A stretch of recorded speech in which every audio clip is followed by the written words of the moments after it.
Bienvenue à tous sur Chasse Passion TV. Chose promise, chose due, on vous fait une vidéo complète et on vous présente donc la toute nouvelle Ster Monobloc qui nous a été prêtée par l'importateur la CIMAC. C'est le tout premier modèle qu'il y a en France, on l'a entre les mains, donc on est content d'avoir cette exclusivité et on va vous faire un petit peu le tour de la carabine, vous montrer ses points forts et vous montrer un petit peu comment elle fonctionne. Donc pour l'instant on va parler des extérieurs, donc c'est une carabine. On va commencer un petit peu par là où ça pêche et encore.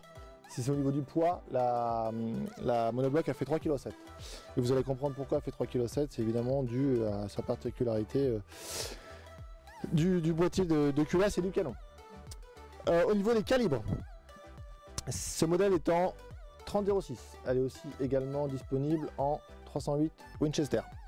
L'année prochaine, il y aura 3 nouveaux calibres qui seront dispo. Ça sera le 7,64, le 270 Winchester et l'étonnant 8,57 IS. Donc on a un canon qui est fileté. Bon, ça on le dit à chaque fois parce que toutes les carabines maintenant sont filetées. Sauf qu'il a une petite particularité, c'est qu'on peut y mettre un guidon. Donc on peut, si on veut, si on met pas d'optique, mettre un guidon et une hausse puisqu'on a un pas de vis qui est prévu sur le canon. Évidemment, vous pouvez mettre un modérateur de son ou un frein de bouche. La longueur du canon, il fait quasiment 56 cm, il doit faire 55,8 cm. Et la carabine au total, elle fait 107,5 cm. On va parler du magasin. On a un chargeur où les balles vont se mettre en quinconce.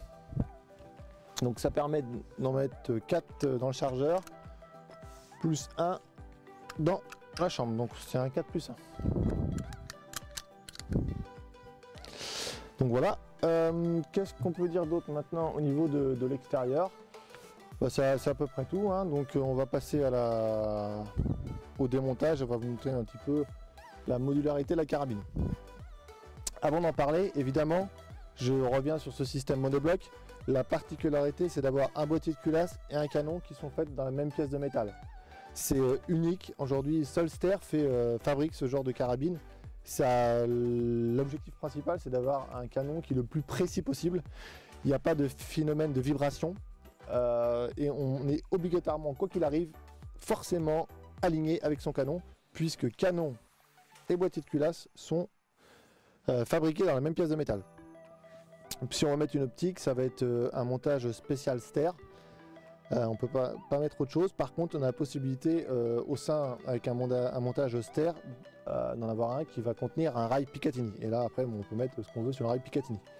Maintenant, je vais attaquer le démontage de la carabine. Donc, on a un petit bouton poussoir sur le devant pour démonter le repose-main,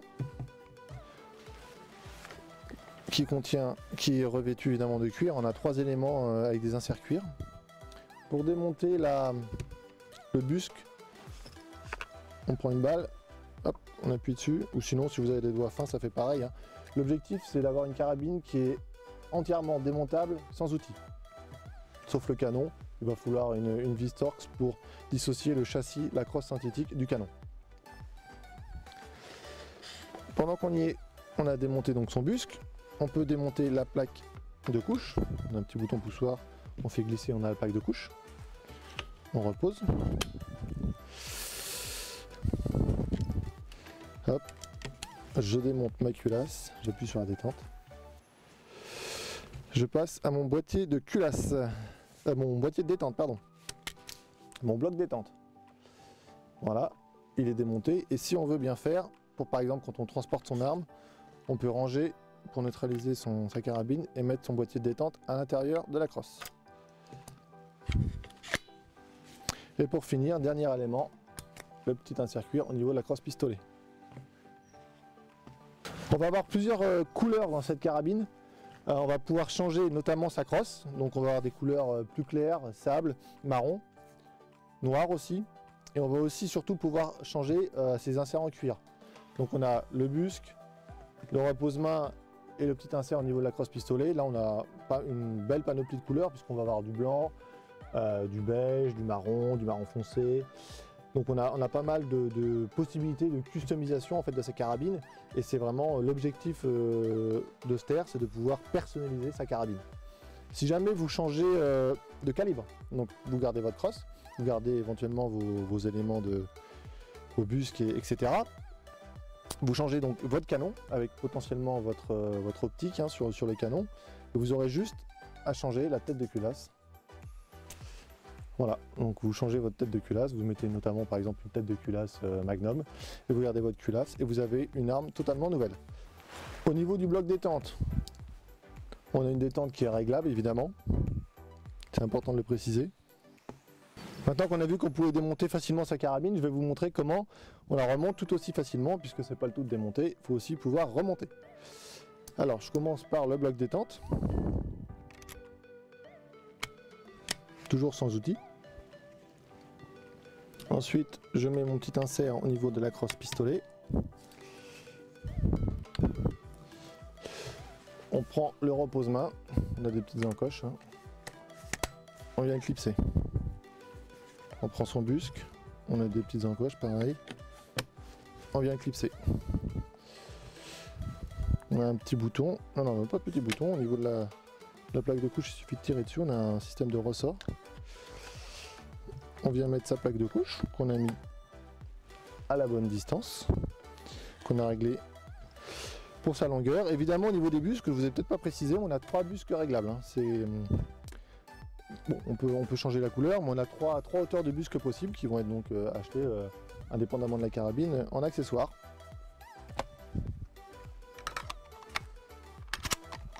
Charge.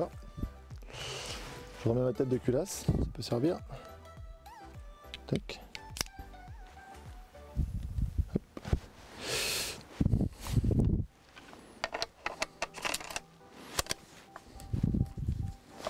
Voilà. La carabine est remontée. Prête à tirer. Donc maintenant qu'on a fait un petit peu le tour de cette monobloc, on va dire en statique, on va tirer quelques balles pour voir comment elle groupe. Pour ce faire, je vais utiliser donc des Winchester Extreme Point en 150 grains. 9 grammes 7. Rapidement, je reviens donc du coup sur cette crosse, puisqu'elle a quand même la particularité d'être très ergonomique. Alors bon, c'est pas une Mercury RX Speedster, c'est la crosse Omega, mais voilà, on retrouve peut-être un petit peu l'idée. Quoi qu'il en soit, c'est au niveau de la prise en main, c'est très agréable. Elle est assez large. On tient vraiment bien la carabine en main, on verra ça sûrement un peu mieux si on tire quelques balles au sanglier courant. Pendant qu'on y est, je vous parle aussi un petit peu de l'armure séparée. La particularité d'avoir un armure séparé, c'est de mettre sa carabine entièrement en sécurité. Donc là, pastille rouge, j'ai pas de cartouche dans ma chambre, mais si j'en avais une, je suis prêt à tirer. J'appuie sur le bouton, là, je suis en sécurité totale. Ma détente est bloquée, ma queue de détente est bloquée et ma culasse est verrouillée. Voilà. Même si la carabine tombe, le coup ne peut pas partir. Allez, maintenant on est prêt à tirer quelques balles. On va déjà commencer par régler les lunettes s'il y a besoin. On est à 50 mètres. On a une lunette de battu. Le petit max. On tirera peut-être quelques balles à 100 mètres, mais honnêtement, pour être sûr, 50 mètres c'est pas mal.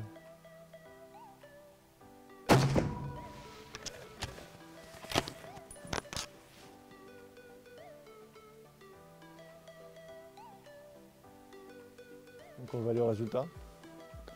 Donc là on est tiré dans le 7, sur en haut à gauche, donc on fait un petit cours de réglage de lunettes.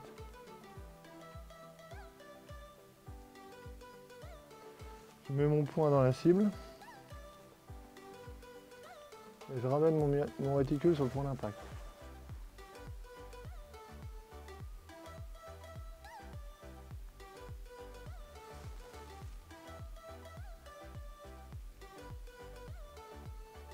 Ça évite de tirer trop de balles, on gagne un peu de temps. Voyons si ça marche.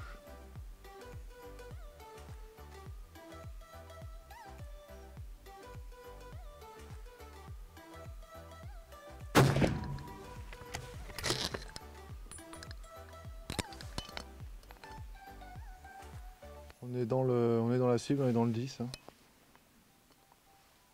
On va remonter un petit poil et puis on est bien. Bon allez, on a vu que la lunette était réglée. Maintenant ce qu'on va faire, c'est qu'on va tester la dispersion du canon, la carabine. On va voir comment les cartouches elles groupent. J'ai bien dit comment les cartouches elles groupent, donc aussi bien ces extreme points elles groupent extrêmement bien. Il y en a d'autres qui vont grouper moins bien, il y en a d'autres qui vont grouper encore mieux. Ce sera à chacun, comme d'habitude, de faire le test avec sa carabine. Mais ça va donner un petit peu une idée. On va tirer les cartouches de manière un peu rapprochée, histoire que le canon chauffe.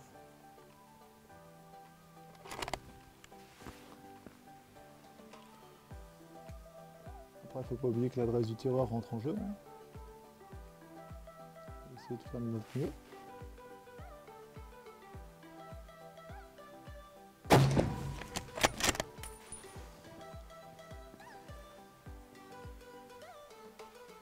En plein centre, ça va d'ici.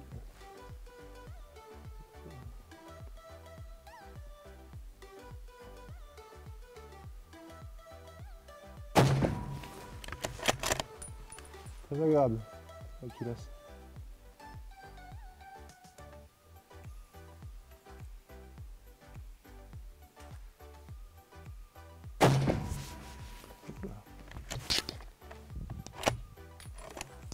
Qu'est-ce que ça donne vu d'ici?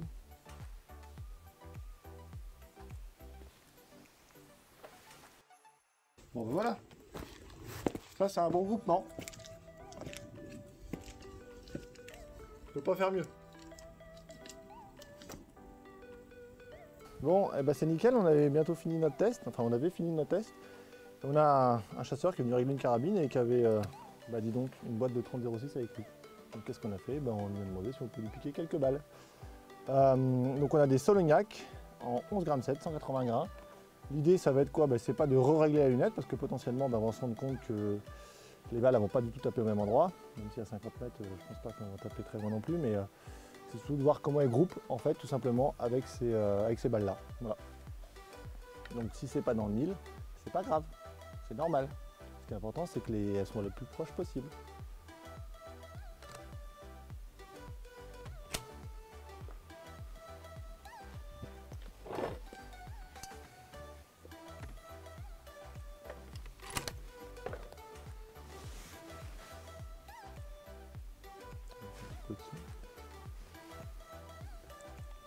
On a une belle petite pastille blanche, parce qu'on commençait à plus rien voir tellement ça va être bonne.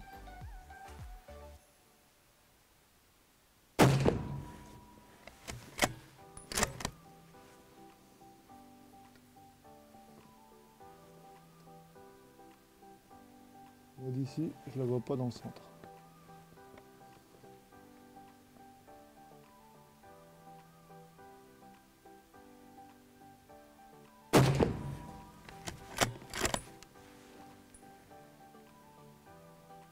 Je vois dans le 10 en haut à gauche.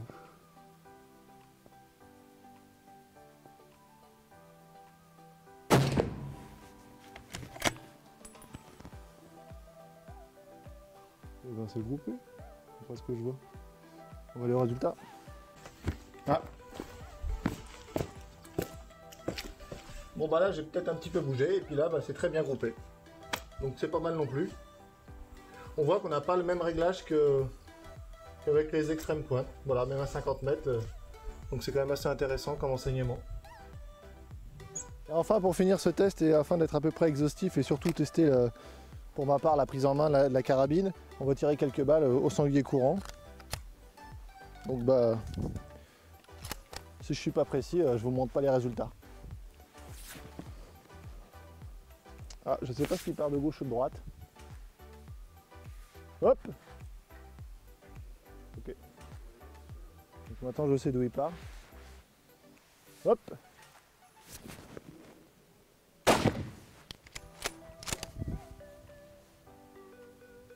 Hop.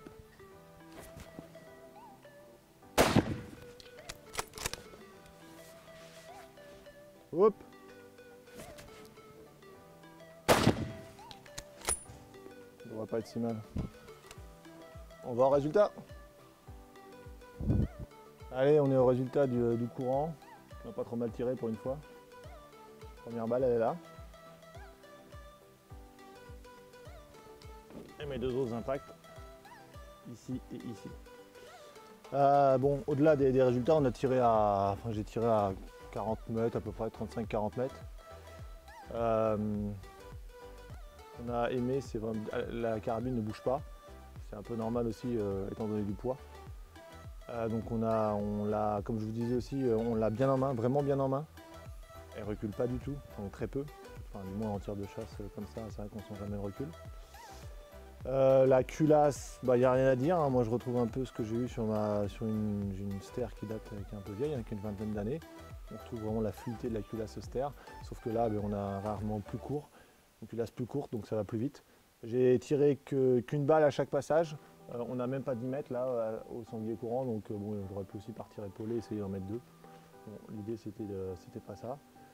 Donc voilà, et je voulais remercier le club de tir montoirien qui nous a accueillis aujourd'hui. On a passé la journée alors que le stand était fermé, donc vraiment merci beaucoup à eux.